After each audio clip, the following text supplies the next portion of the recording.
Bonjour à tous passionnés ou curieux de nutrition et de fitness. Comme chaque fois qu'on se retrouve, je vais m'intéresser de près à un sujet afin de vous aider à prendre soin de votre corps, en m'appuyant sur la science et l'expérience. Vous suivez un jeûne intermittent depuis quelque temps, et contre toute attente, vous gagnez du poids. J'imagine votre détresse. Ne vous inquiétez pas, on va reprendre en 10 points clés les raisons qui peuvent pousser à une prise de poids pendant le jeûne intermittent. Premièrement, vous ne mangez pas assez. Commençons par le plus surprenant. Il se peut en effet que vous preniez du poids si vous ne mangez pas suffisamment lors d'un jeûne intermittent. La première raison, si vous ne mangez pas assez lors de vos périodes dédiées au repas, alors vous aurez extrêmement faim pendant le jeûne. Avoir excessivement faim conduit à des craquages qui cassent le processus de cétose et qui en plus poussent à consommer de la malbouffe rapide d'accès.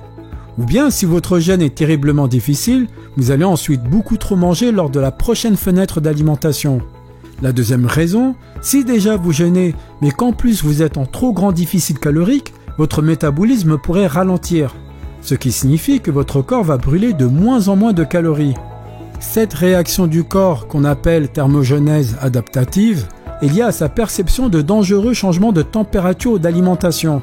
L'organisme brûle alors moins de calories pour utiliser ses stocks plus lentement et ainsi se protéger. Dans une étude très récente de Corley, il a été montré que le déficit calorique provoque la thermogénèse adaptative, mais qu'en plus le jeûne intermittent n'atténue pas ce processus. 2. Vous mangez trop. Cette fois, vous êtes évidemment moins surpris. Forcément, manger plus ce dont on a besoin fait grossir.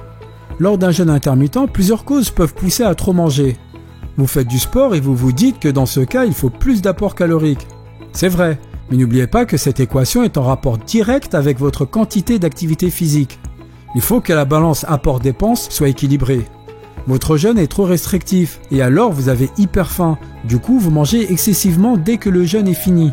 Par exemple, vous ne vous laissez qu'un laps de temps de 3 heures pour manger chaque jour.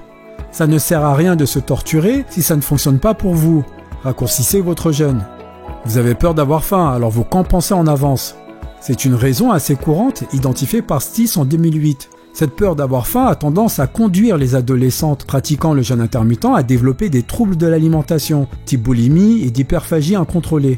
Soyez raisonnable et vous verrez, ce n'est pas si dur de jeûner. Troisièmement, vous ne bougez pas assez. Ce n'est pas parce que vous gênez et que vous avez peur d'être trop fatigué qu'il faut se laisser aller.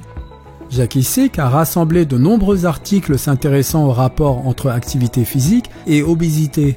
Sans grande surprise, le constat est sans appel. Il est nécessaire d'avoir une activité physique adaptée pour prévenir la prise de poids. L'auteur cite par exemple une étude démontrant que les personnes passant 33 heures par semaine ou plus assises étant 17 à 20% plus enclines à prendre du poids que les personnes étant assises moins de 33 heures par semaine. Et ces données ne parlent même pas de comportement alimentaire. Alors prenez votre vélo au lieu de la voiture ou enfilez des chaussures de running et bougez. Quatrièmement, vous stressez trop. Vous stressez donc, vous gagnez du poids.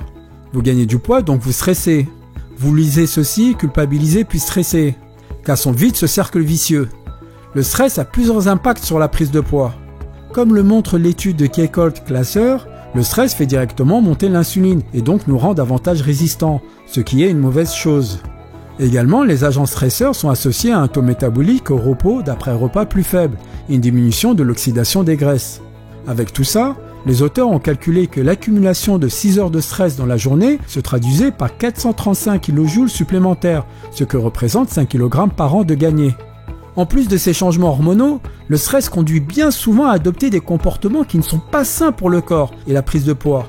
Par exemple, le fait de manger en réconfort de ses émotions, le fait de manger rapidement de la malbouffe, voire de sauter des repas, mais aussi de dormir moins. Cinquièmement, vous ne dormez pas assez. Je vous en parlais à l'instant, le manque de sommeil est une très mauvaise idée, en particulier pour la gestion du poids. Un groupe de chercheurs de l'université de Chicago a mené une expérimentation auprès de personnes en surpoids, autour de l'impact du sommeil sur la perte de poids. Les participants étaient soumis à un régime individualisé équilibré et légèrement restreint en calories. Ils passaient tous par 2 phases de 15 jours. D'abord une période au lit de 8h30 par nuit, puis une autre avec seulement 5h30 de temps au lit. Les résultats sont édifiants. Lors de la première phase où ils ont dormi en moyenne 7h25 par nuit, ils ont perdu plus du double de poids par rapport à la seconde phase avec 5h14 de sommeil par nuit. Le manque de sommeil augmente la sensation de faim et réduit l'oxydation du gras. Sixièmement, vous avez un rythme irrégulier. Dormir suffisamment, c'est une chose. Dormir à des heures régulières, c'en est une autre. Il faut prendre soin de ces phénomènes physiologiques et comportementaux qui se répètent de manière cyclique au cours du temps, qu'on appelle rythme biologique, veille-sommeil, repas, sécrétion d'hormones, température corporelle.